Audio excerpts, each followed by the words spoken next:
Hi guys, welcome back to my channel. మా పిల్లలు ఈరోజు అయితే వాళ్ళ స్కూల్లో ఈ బుక్స్ మ్యాజిక్ బుక్స్ అంట సేల్ చేశారంట. మా పిల్లలు అయితే నేను వద్దన్నా సరే వాటిని అయితే తెచ్చేసుకున్నారు. అవేంటో చూసేద్దాం పదండి. సుషి, బుక్స్ తెచ్చావు కదా, చూపించు మ్యాజిక్ బుక్స్.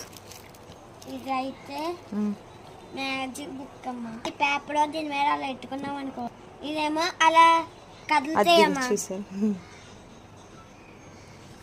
అలాగే చూసారా ఎట్లా మ్యాజిక్ దీని గన్నతో పెలిసినట్టు ఉంది కదా. ఇప్పుడు చూపిస్తే పెళ్తున్నట్టు కనిపిస్తుందా. ఇది ఇది మ్యాజిక్ అండ్ ఈ డ్రాయింగ్ ఒక బుక్ అండ్ ఇదేంటి, ఇవి స్టిక్కర్స్ అంట. మొత్తం ప్రైస్ ఎంత? 50 రూపీస్. 50? అది 50, అది 50, 100 రా. అంతే. ఈ వీడియో నచ్చినట్లయితే లైక్ చేయండి అండ్ లాస్ట్లో సబ్స్క్రైబ్ చేసుకోవడం మర్చిపోకండి. Bye bye.